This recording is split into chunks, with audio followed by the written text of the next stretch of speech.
আসসালামু আলাইকুম ফ্রেন্ডস, আশা করি সবাই ভালো আছেন। আলহামদুলিল্লাহ আমিও ভালো আছি। আজকে আমি পোলাওয়ের চালের খিচুড়ি রান্না করতেছি। এখানে কয়েক রকম ডাল দিয়ে দিছি আর পোলাওয়ের চাল আর অল্প একটু ভাতের চাল দিছি। এখানে 3 ধরনের আমি ডাল দিলাম, মসুরি, বুট, মুগ ডাল। আর ভিডিও বড় যাতে না হয় আগের থেকেই আমি পেঁয়াজ, কাঁচামরিচ, মানে আলু কেটে রেখেছি। রাইস কুকারে রান্না করব, তাই 4 পট আমি চাল নিলাম, কিন্তু পানি দিব 9 পট, যেহেতু আলু আছে।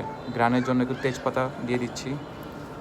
আর এখানে সয়াবিন তেল দিচ্ছি, যাতে যখন রান্না হবে পোলাও চাল যাতে রাইস কুকারে না লেগে থাকে। স্বাদ অনুযায়ী আমি লবণ দিয়ে দিচ্ছি এখানে।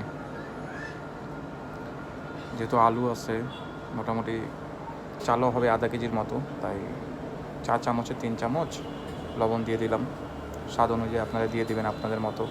ভিডিওটা কেমন লাগছে কমেন্ট করবেন, শেয়ার করবেন। আর একটু হলুদ দিয়ে দিব কালারের জন্য।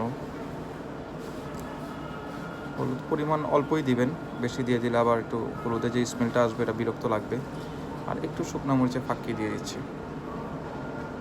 হালকা স্পাইসির জন্য।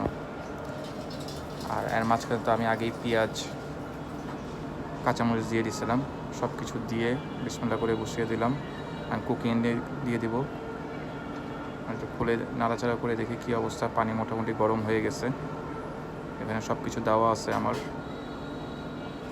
রান্নার অপেক্ষা করছি। এখন মোটামুটি রান্না অর্ধেকের মতো হয়ে গেছে যা বুঝলাম, তাই এখন আমি ঘি দিয়ে দিব, স্বাদ যাতে একটু লাগে, ঘি একটু ফ্লেভার আসবে, তাই 2 চামচ ঘি দিয়ে দিলাম। একটু নাড়াচাড়া করে এখন আবার ঢাকনা দিয়ে আমি ঢেকে দিব। অনেক ধোয়া, মাশাআল্লাহ। এখন দেখি, মাশাআল্লাহ কিছুটা রান্না হয়ে গেছে, গ্রানটা খুব ভালো। ভিডিওটা কেমন লাগলো সবাই জানাবেন। আসসালামু আলাইকুম।